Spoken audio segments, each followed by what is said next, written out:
Hello friends, welcome to my channel. मेरे channel को subscribe नहीं किया तो सब्सक्राइब कीजिए और बेल आइकन को भी जरूर दबाएं। आइए जब इस वीडियो में बात करने जा रहे हैं एसएससी एमटीएस का जो अभी फाइनल रिजल्ट आ चुका है और फाइनल रिजल्ट आने के बाद लगभग सभी प्रक्रियाएं जो है कि अब शुरू होने के स्थिति में है। और आपने देखा कि कल ही जो है कि डिपार्टमेंट एलोकेशन भी आ चुका है। ठीक है। तो मोर और लेस यही होता है कि आपका फाइनल रिजल्ट होने के बाद आपके डिपार्टमेंट एलोकेशन हो जाते हैं। और डिपार्टमेंट एलोकेशन करने के बाद जो आपके कंसर्न्ड जो डिपार्टमेंट है उसको आपका डोजियर जो आपने डॉक्यूमेंट वेरिफिकेशन में जो इंफॉर्मेशन एसएससी में दिया होगा वो सारा जो है कि डॉक्यूमेंट्स वो चला जाता है डिपार्टमेंट के पास, जिस डिपार्टमेंट में आपका जो है कि एलोकेशन हुआ, और वहां से फिर वो डिपार्टमेंट आपको ज्वाइनिंग के लिए प्रोसीजर स्टार्ट करती है। तो ये पूरा पूरा भी होना है।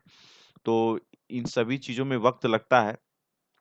तो इस बार तो ये देखा जा रहा है जनरली कि जैसे ही आपका फाइनल रिजल्ट आया है और उसके साथ ही जिस तरह से मुश्किल से एक सप्ताह के अंदर मतलब वीक के अंदर जो है कि आपकी लोकेशन हो गई है इस बार साउदर्न रीजन, जैसा कि कल हमने आपको वीडियो में बताया था।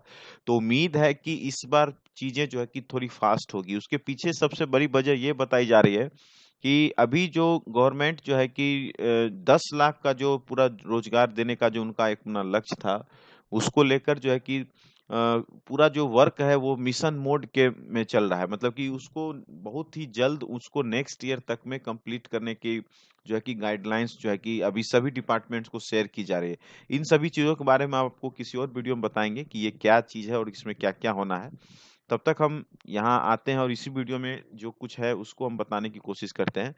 तो आज हम आपको दो तीन चीजें बताएंगे। जो प्रोविजनल का इशू हो जाता है जिसको कि रिजल्ट में पी करके आ रहा होगा, आप लोग देखेंगे। ये देखिए, ये आपका रिकमेंडेशन है अपॉइंटमेंट के लिए 1825 एज ग्रुप वाले में।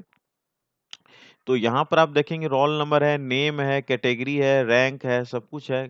ठीक है, किसमें सिलेक्शन हुआ है सारा चीज है। और ये लोकेशन स्टेट क्या है वो सब हो गया है। लेकिन अब जो ये यहाँ देखेंगे रिजेक्ट प्रूव में, तो यहाँ पर क्या है, कहीं सी और कहीं पी। देखिए आपको हम दिखा देते हैं फिर आपको पता चलेगा। यहाँ देखिए, यहाँ पर हो गया सी। ठीक है, यहाँ पी। आपको थोड़ा इसको बड़ा कर दिया जाए। यहाँ देखिए आप पी है, यहाँ सी है, और देखेंगे आपको तो इस तरह से जो है कि पी सी ऐसे दिखेगा। अब सवाल ये है कि आखिर ये है क्या। ठीक है, ये 1825 में भी आपने देख लिया। अब वही लिस्ट जो आपको 1827 में है, जो एज ग्रुप में है, दो एज ग्रुप में होता है हमारा पूरा ये रिजल्ट तैयार होता है, तो वहां भी देखेंगे तो यहाँ आपको पी दिखेगा, फिर यहाँ पी दिखेगा, फिर बाकी सी है, फिर पी है, पी है। और इसमें काफी सारे आपको इसमें मिल जाएगा। अगर आप देखेंगे यहाँ पे देखिए पी है। तो एक्चुअल में ये पी है क्या। ठीक है, इस रिजल्ट में पी और सी का मतलब क्या होता है। तो एक्चुअल में इसको पी का जो फुल फॉर्म होता है, पी मतलब प्रोविजनल होता है। प्रोविजनल इसको बोलते हैं, हिंदी में इसको औपबंधिक भी बोलते हैं। अगर आप लोग हिंदी कहीं पढ़ेंगे ऐसा तो, या नहीं तो इसको प्रोविजनल ही मान के चलिए। और सी मतलब हो जाता है कि क्लियर है।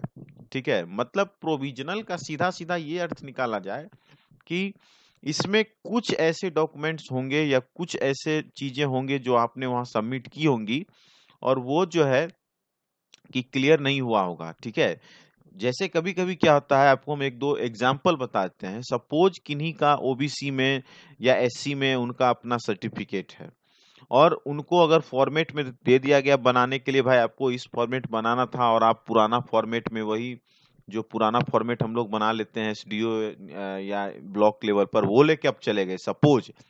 तो वहां पर वो बोलेंगे कि जो एसएससी का एक्चुअल फॉर्मेट है आपको उसमें बनाना है।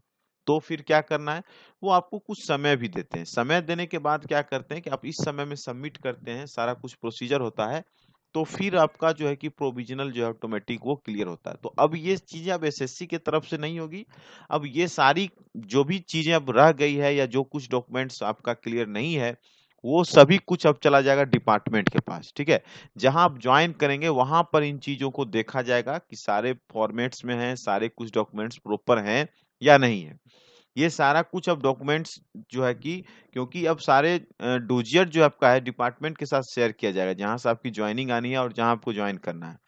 तो वहां पर जाके इसको जो है कि क्लियर किया जाएगा कि कुछ ऐसी डॉक्यूमेंट्स है या कुछ चीजें हैं जो मिसमैच हो गई या रह गई, तो उसको जो है कि क्लियर एसएससी ने नहीं किया, इसीलिए उसको पी लिख दिया है प्रोविजनल, कि या आपने प्रॉपर सर्टिफिकेट सबमिट नहीं किया, या आपने जो है कि कुछ ऐसी डॉक्यूमेंट्स होंगी जो आपको देना था नहीं दे पाए। सपोज कभी कभी ये भी होता है कि अगर आपने ग्रेजुएशन की, एक एग्जांपल के लिए आपको बता रहे हैं, ग्रेजुएशन में पहले क्या होता है, प्रोविजनल आती है, फिर फाइनल आपका आता है, वो क्या बोलते हैं, सर्टिफिकेट।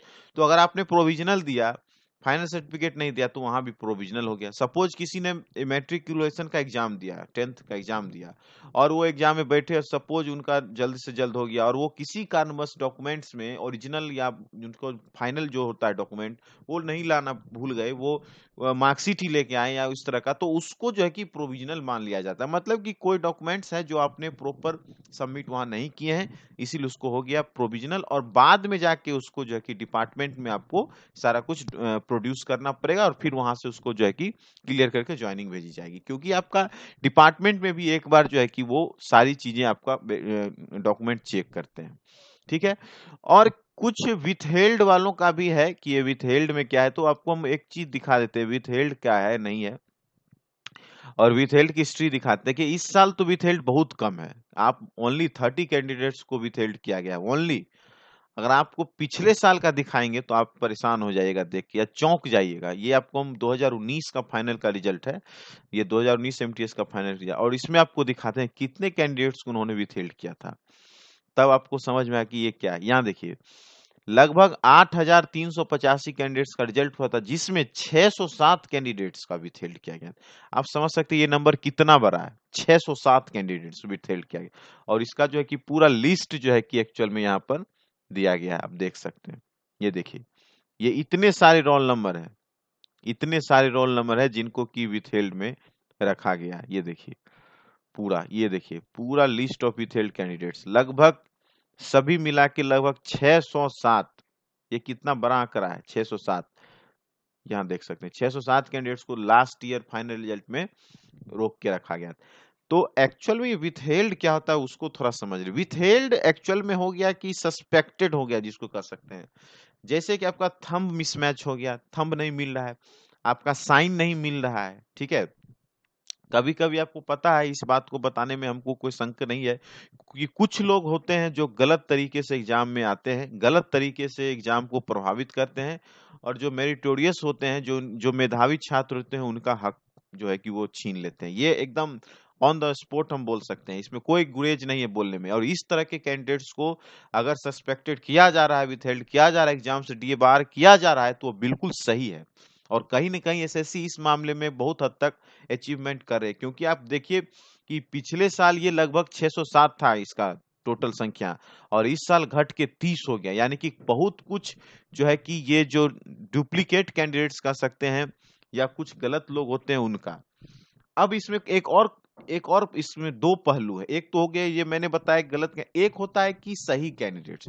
अब सही कैंडिडेट्स क्या होता है, कभी कभी क्या होता है, सही कैंडिडेट्स भी इस चपेट में आ जाते हैं। जी हाँ, इस 607 में बहुत सारे कैंडिडेट्स जो थे विथहेल्ड का लास्ट ईयर, वो जो सही कैंडिडेट्स थे, उसका क्या मसला है वो सुन लीजिए। उनके में भी यही होता है, कभी कभी आधार आप थंब लगाते हैं, तो कभी कभी क्या होता है, आप ध्यान देंगे तो बायोमेट्रिक पर जो आपका प्रॉपर थंब नहीं जाता है। ठीक है। कभी कभी हाथ में वो फिसलन है, या कुछ लिखते हुए या कुछ ऐसा हो जाता है, तो वो प्रॉपर नहीं जाता है। कभी कभी क्या होता है, साइन हम लोग कभी कभी करने में हो जाता है, थोड़ा बहुत हो जाता है, जैसे कि आपको करना साइन, आपका स्टाइल वही है, सब कुछ वही है, लेकिन कभी कभी क्या होता है, हम लोग करने में थोड़ा सा उसमें हो जाता है मिस्टेक, या थोड़ा सा रनिंग में कुछ लिखने में, तो वहां भी इसमें हो जाता है। तो इसमें दो बातें हैं। एक बात है कि जो लोग सही कैंडिडेट्स हैं, जिनको लगता है कि विथहेल्ड मेरा हो गया है, हम तो सही है, उनको सोचने की बिल्कुल जरूरत नहीं, क्योंकि विथहेल्ड वालों को फिर से जो है कि डिपार्टमेंट जो है कि जितने भी एसएससी रीजनल ऑफिस है उसमें फिर से उनको बुलाया जाता है। जैसे पिछले बार भी बुलाया गया था, हमने सारी बातों को लास्ट ईयर भी कवर किया था। उनको फिर से कभी भी उनको बुलाया जा सकता है, फिर से उनका सारा कुछ होगा, थंब होगा, सिग्नेचर होगा, या जो भी डॉक्यूमेंट्स वगैरह जो कुछ उनको मिसमैच लग रहा होगा वो चेक करेंगे। ठीक है। और अगर सब कुछ सही हुआ तो विथहेल्ड आपका क्लियर भी होता है। ठीक है, वो आपको हम आगे बताएंगे, जब और विथहेल्ड का कुछ बताएंगे आगे हम, तो बताएंगे आपको क्लियर भी होता है। तो इसीलिए परेशान होने की ज़रूरत नहीं है, जो लोग जेन्युइन कैंडिडेट्स, लेकिन जो लोग जेन्युइन कैंडिडेट्स नहीं हैं, उनको तो बिल्कुल हर हालत में इससे निकाल देना चाहिए, क्योंकि वो सिर्फ़ और सिर्फ़ इस एग्ज़ाम पद्धति को पूरी तरह से वो खराब करते हैं। आप देख सकते हैं ना, अब सोचिए यहाँ 30 कैंडिडेट्स विथहेल्ड हुआ 2022 में, जो अब 22 तक में, और इस साल अगर आप देखेंगे तो ये लगभग 607 कैंडिडेट्स को इन्होंने विथहेल्ड किया था। 607, इट्स अ बिग नंबर। समझ सकते हैं ये कितना बड़ा आंकड़ा है। उसमें 8000 था। इस बार तो खैर वैकेंसी कम है, मतलब आधा है सीधे कहिए। उस बार तो 8300 कुछ था, ये देखिए यहाँ पर, ये देखिए यहाँ। इस बार तो 8300, काफी अच्छी वैकेंसी थी लास्ट ईयर, लेकिन इस 8300 में 607 निकला, और इस साल तो लगभग वही 4000 के आसपास है, तो इसमें आपका 30 निकला। तो कहीं ना कहीं काफी ज्यादा इम्प्रूवमेंट हो गया है आपका। यहाँ देखिए टोटल इसमें सिलेक्शन हुआ इस साल 3887, जबकि वैकेंसी कुछ कम ही गई है पिछले, जबकि वैकेंसी जब आया था तो कुछ 4000 के आसपास प्लस में था कुछ, लेकिन फाइनल रिजल्ट आते आते वैकेंसी कम गई। तो दोनों होता है, प्लस भी होता है, माइनस भी होता है। तो ये सारी चीजें थी जो काफी कंफ्यूजन था, कमेंट्स में आ रहा था कुछ लिख के कि ये क्या है, नहीं, तो मैंने इसको क्लियर कर दिया। अब आपको कोई डाउट्स है अभी भी तो आप कमेंट्स कीजिए, आपका कमेंट्स का रिप्लाई दिया जाएगा। और एक एसएससी एमटीएस का 2020 का जो है कि हम एक ग्रुप बना देते हैं टेलीग्राम पर, आप लोग उस पे जुड़ भी जाइए, तो जो भी अपडेट्स होंगे वहां पर आपको मिल जाएंगे। ठीक है, इस वीडियो में बस इतना ही रखते हैं। और भी वीडियो अभी आएगी जिसमें कि ज्वाइनिंग की प्रोसेस क्या है, नहीं है, कितना वक्त लगेगा, क्या कैसे प्रोसीजर, उसके बारे में भी हम आगे वीडियो में डिटेल्स में बात करेंगे। ठीक है, तो मिलते हैं फिर किसी और वीडियो में। Thanks for watching and best of